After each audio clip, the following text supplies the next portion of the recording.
Un enfant percute Cheikh Al-Sa'di rahimahullah en vélo. Voici ce que nous raconte Cheikh Abdurrazzaq Al-Badr lorsqu'il a fait l'explication de Risala fil hathi al ijtima'i kalimati al-muslimin. Donc une risala nafi'a, un épître qui est très profitable de Cheikh Sa'di rahimahullah. Donc quand il vient faire le sharh, l'explication, Cheikh Abdurrazzaq Al-Badr, il ramène une histoire qui est ajiba.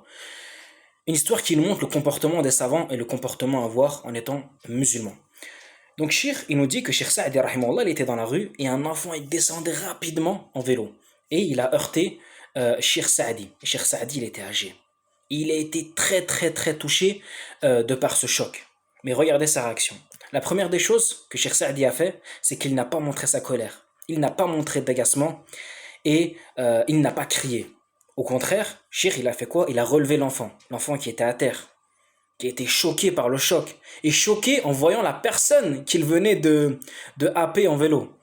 Parce que là, il n'est pas rentré dans n'importe qui. Il est rentré dans un savant qui est connu dans sa ville et qui est également l'imam de la mosquée. Donc on peut imaginer l'effroi que l'enfant a en se relevant et en voyant il est rentré dans qui. Donc déjà, Shir, il a relevé l'enfant. Il l'a remis en place. Il a remis ses vêtements en place, il a remis le vélo en place, il a commencé à lui parler doucement. Il a même plaisanté avec lui en lui disant: Comment tu conduis ça? Est-ce que tu peux m'apprendre? Juste pour le rassurer, pour lui enlever la peur, pour lui montrer qu'il n'y avait rien. Et avant de le laisser partir, il lui a mis un peu d'argent dans les poches et il lui a dit salam. Et donc on voit que ce comportement, c'est exactement ce dont nous a enjoint le prophète sallallahu alayhi wa sallam lorsqu'il dit, dans un hadith rapporté par Abu Huraira radiyallahu anhu, قال النبي عليه الصلاة والسلام من كان سهلا هينا لينا حرمه الله على النار. Celui qui est facile à vivre, calme et doux, Allah l'interdit au feu.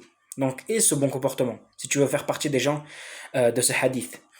Et le prophète sallallahu alayhi wa sallam nous dit dans un autre hadith, le croyant atteint par son bon comportement le rang de celui qui jeûne le jour et qui prie la nuit.